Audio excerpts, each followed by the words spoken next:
Good day, fellow Americans and world citizens. My name is host Eric. I'm the host talking with famous people.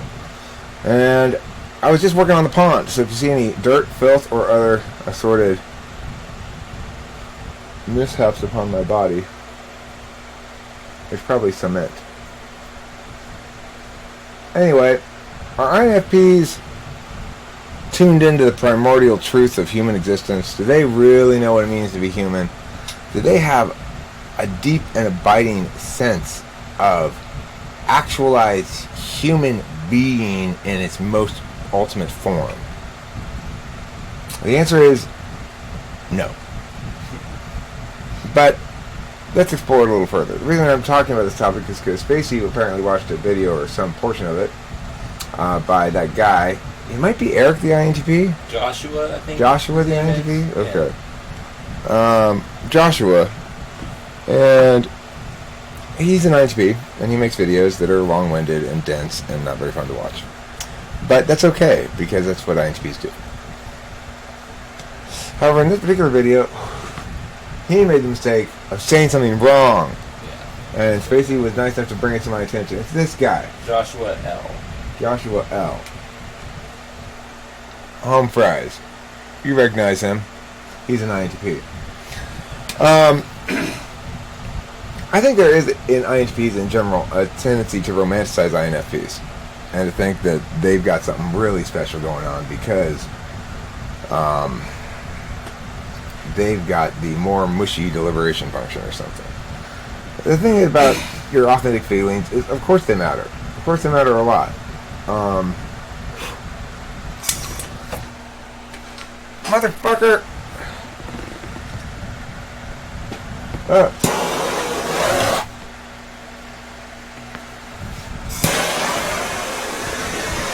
I don't want to kill you, B, but I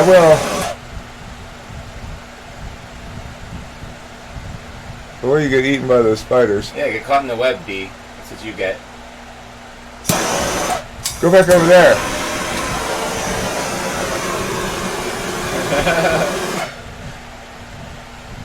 Alright, well, regardless.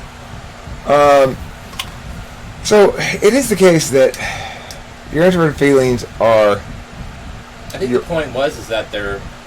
What you're considering their feelings, I think his concept was that they get feelings that are not actually specific to their own emotions.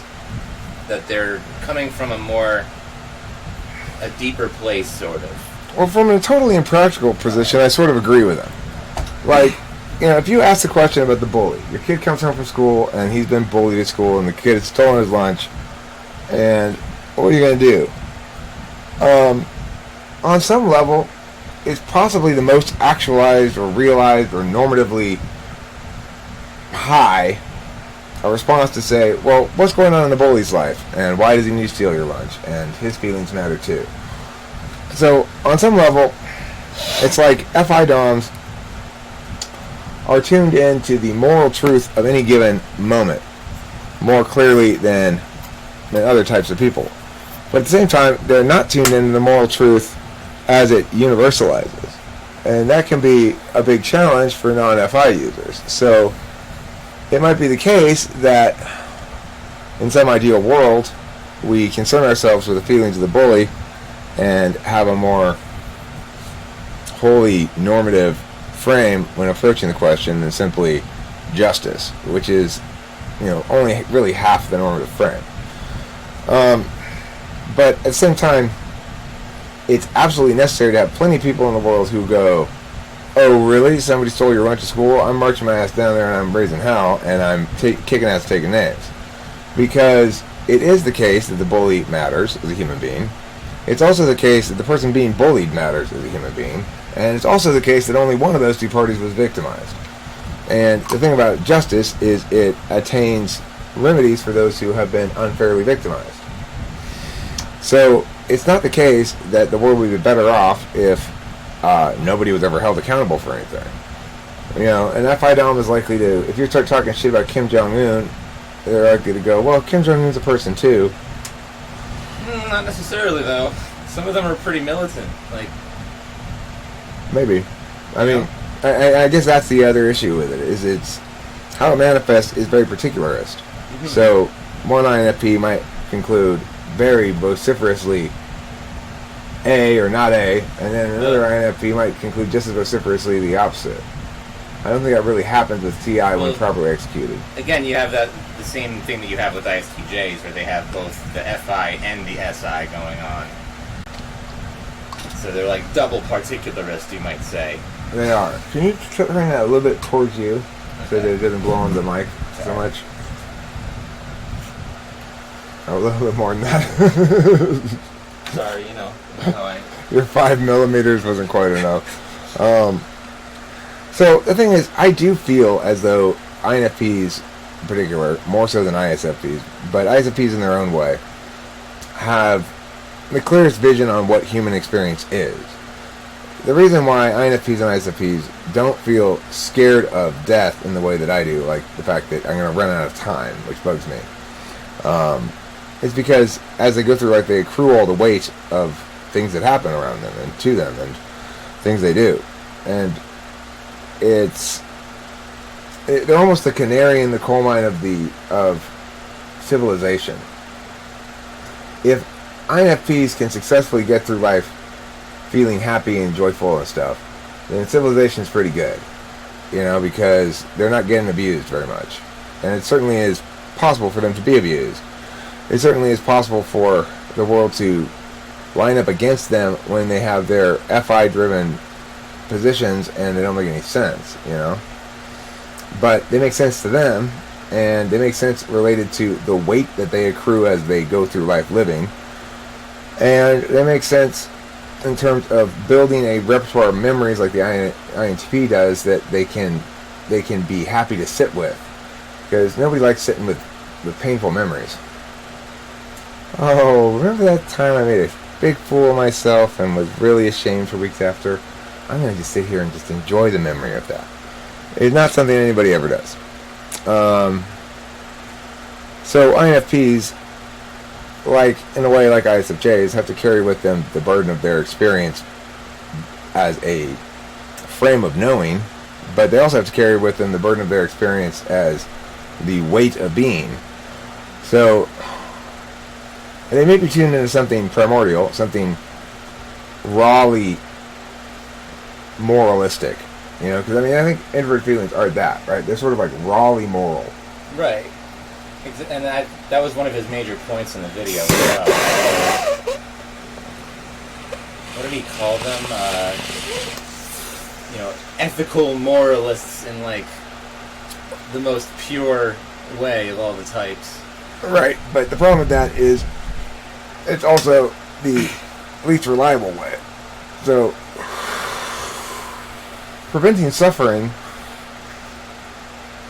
is not necessarily a good thing.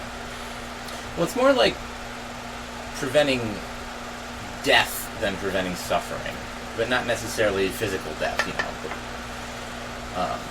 I think sometimes, and I think a discerning FI user will understand that suffering sometimes can be life-affirming over the course of... Okay, but the suffering of others. So, for example, your INFP, ISFP will typically, especially INFPs, will typically be opposed to any kind of retributive justice. It's all needs to be rehabilitative justice. I would say, yeah, they probably have a tendency to... But see, in that regard, they disregard what's already happened, and they disregard the lasting sting of injustice.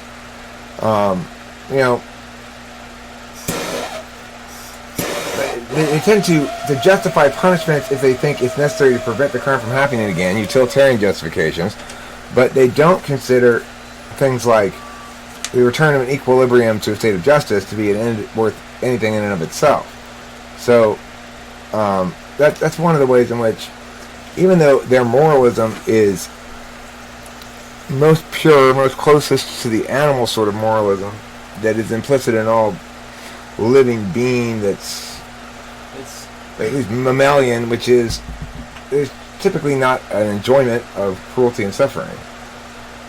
Well, right. And they end up drawn towards whatever they feel like will lead to less cruelty and suffering. Although, like you said, it's not necessarily an accurate way of... Because they're not viewing it in terms of the system mechanics, right? It's like... Well, it's all qualitative for them. Nothing sets precedent. Right. Nothing establishes a pattern that we have to follow going forward. So it's like, it might be true that if you put an INFP in charge of every single determination of punishment, that you might end up with the most just in terms of suffering prevention, punishment in each of those individual situations. And if they existed only in a vacuum, that would be fine, I guess.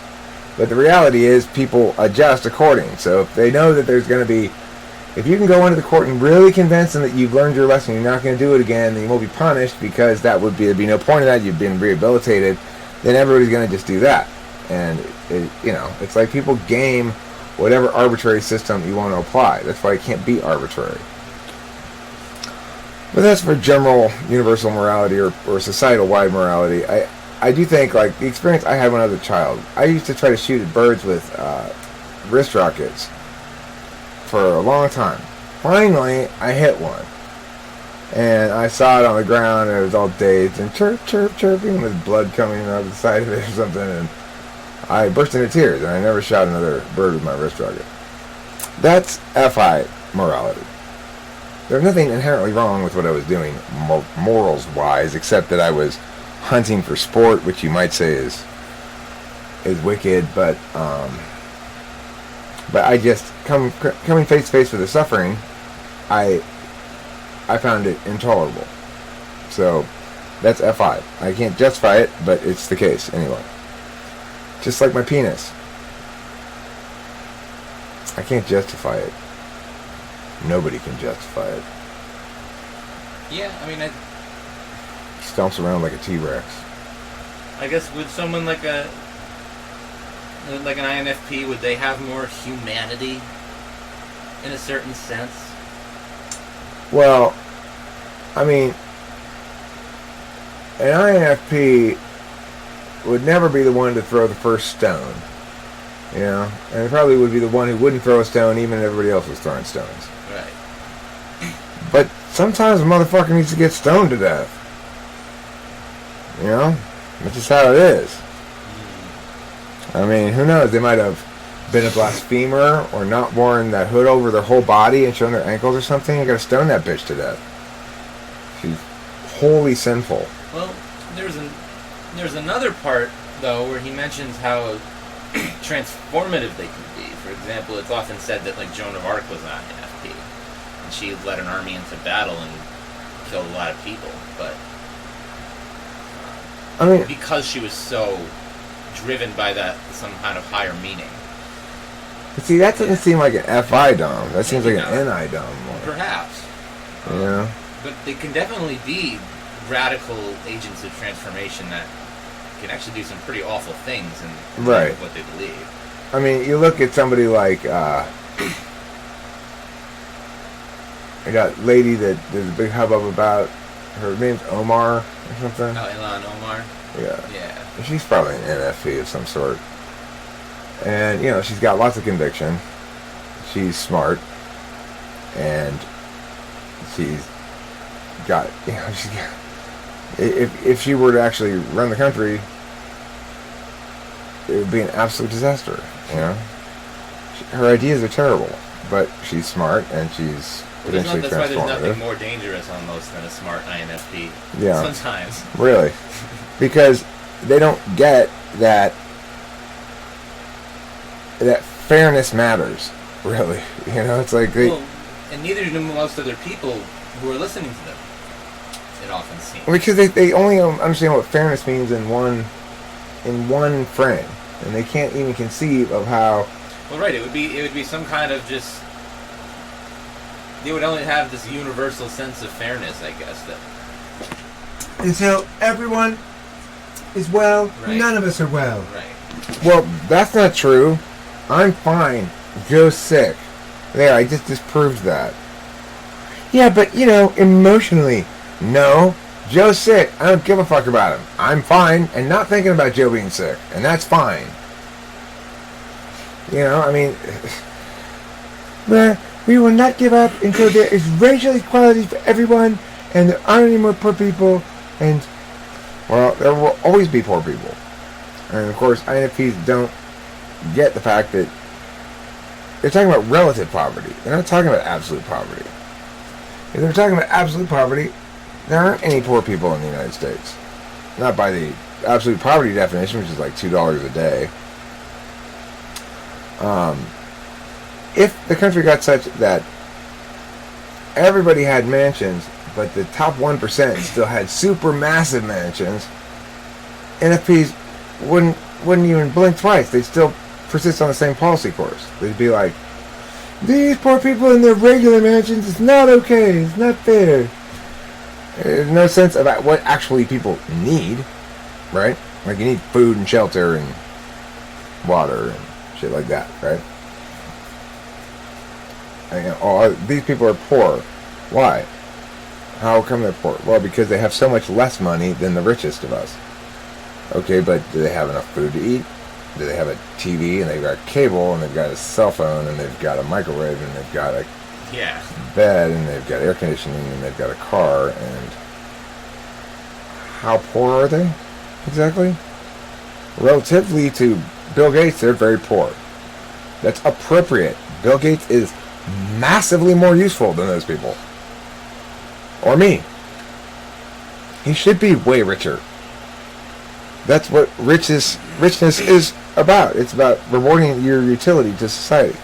So anyway, do I think that they've got some sort of road into the great moral truths of the universe? Fuck no.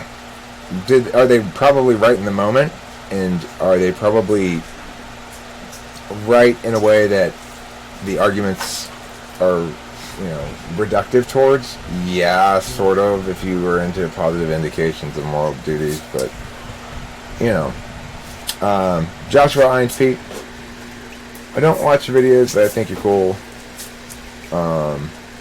And I like your discussing of this topic. But to the extent that you disagree with me, as always, you are what now? W to the O. I mean W to the R to the O to the N to the G. That would make you, of course, Eric Strauss.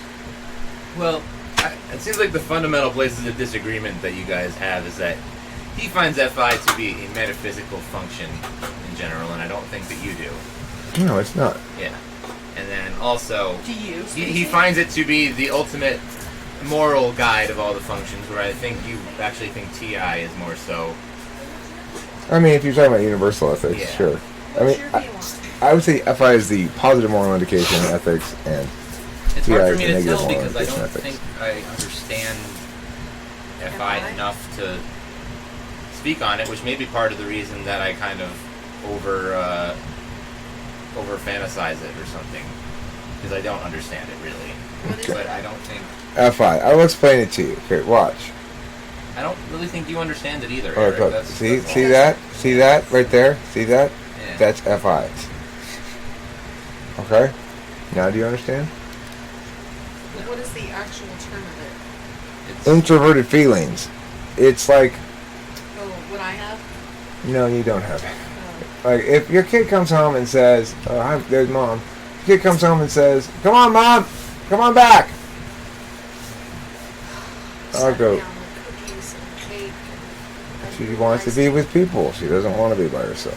I just She's an have FE a tool secret user. real I know, Jimmy. I'm not trying to bust your chops either. So anyway, let's wrap this thing up real quick. But basically, FI is if your kid comes home from school and says, "Mommy, a bully stole my lunch at school. And I tried to tell the teacher, but the teacher didn't have time for me and just sort of waved me away, and I never got any resolution on it." What do you say to your kid? I say, well, let me go to the school and Well, let me go to the school and find out what happened. find out if there's something I can do as a parent to Good, I'm glad you're here. help with the situation. Okay. At what point does it cross? I'm Does it tired cross? of you too. You're tired of me. Okay. At what point does it cross your mind to say to your kid, "Now look, you need to keep in mind what's going on with that bully. Maybe that bully needed your lunch." Well, maybe bully needed It lunch, just but he makes- needs to go to the school rather than he Okay, making so it part of the other kid's problem. that's not something that's you're gonna talk to your kid about. Remember to But the bully's a person too, and they've got feelings too. And what was going on in their life to make them want to be? No, I agree with you, Kim. Kim, I totally agree with you. But the point is, My FI point types. is, I don't even think most FI users would say that in most cases. Probably not if the the kid first is, thing. Especially if the kid is still very young and doesn't need to understand that kind of thing yet.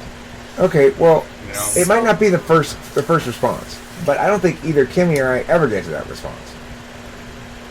And that's introverted feeling. Right. It is true that there's sort of a moral good to be attained by caring about the bully, even though the person's a bully, and we don't want, punishments to be disproportionate with crimes. But that's introverted feeling. I think there's only one dimension of introverted feeling. Okay, I mean that's the putting yourself in other people's shoes. Right. Another dimension of it is knowing what genuinely is important to you and what you like a lot, which relationships matter a lot to you, which relationships you should be in and which ones you should get out of, things like that. And I'll make it very thin. I've said before that a good way to talk about FI polar is that you're likely to sell a bunch of stuff at a garage sale and realize afterwards, oh, I really like that thing. I wish I hadn't sold it. I don't know why I sold that thing. I really liked it. Now I miss it. But not have thought about it before you actually sell it. That's FI polar in a way because it says basically, I don't know what's important to me. And that's definitely one of the qualities of FI polar. So, it does have a couple different aspects to it. None of them are really metaphysical. And in its most metaphysical incarnation, it mostly breeds uncertainty, confusion, and existential angst. So it's like if you really are using extroverted intuition with introverted feeling a lot, then you're probably metaphysicalizing your introverted feeling because extroverted intuition is a metaphysical action function that turns things into words. But that doesn't take INFPs anywhere. It takes them to a land of it's never really possible to choose the right thing because I always have to give up something important. That has no utility to it, and that it's just. I mean. Clearly, FI and NE, right, have some real utility, right? That isn't just shittiness. Well, listen. Right? You know me because I've done it for ages, and you know that I know you're right. Thanks, Mom. Well, I agree with you. It must have some utility, but I mean, that's all. That's really my only issue is with the discussion of FI a lot of the time. I think It's really good, and everybody at least in around- theory, it should help you to stay out of bad relationships. It should help you to know what you want in a relationship. I know one thing that INFPs can do is to predict how another person's emotions are going to develop over time, and that's something that I can't even conceive of doing. It's hard for me to even understand that emotions develop over time. But understanding and respecting that slow, heavy, weighty quality of life that develops over time due to repetition and closeness and stuff like that. And,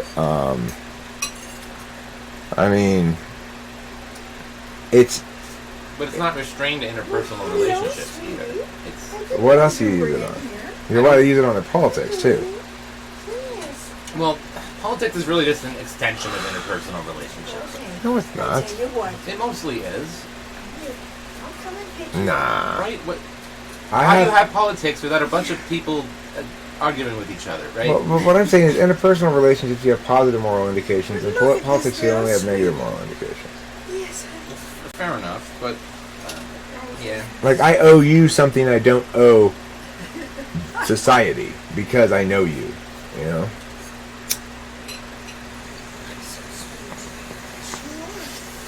I know that. I know you and don't actively dislike you. I think they may have a sense of like what resonates with their being independent. It could be something that's not a person. I Basically. need longer. It could be arms. a non-utilitarian utility. That it may have some use to them, but it's not really a use in the way that we normally use the word useful. And so it's like misapplied to try to turn it into TE utility in the same way that it's misapplied to try to turn TI logic into FE social grace or conflate the two when talking about them. Right. Yes. What's this? like TI is used all the time, You're not gonna lie. but That's okay. Yes, you're sweet. I guess you could say it's useful, Oh, he's but so- its he's primary so concern sweet. isn't being useful, Yes. it's being right. And none of the others I do got- anything like this. No. Another thing you mentioned, which actually contradicted what he said about it being metaphysical, in my opinion, and I don't think that it is either, is that FI seems to happen more in like Yeah, the you can sit hindbrain, here. like the mammalian, Sure, you can sit here. the higher resolution, basically, in your terms.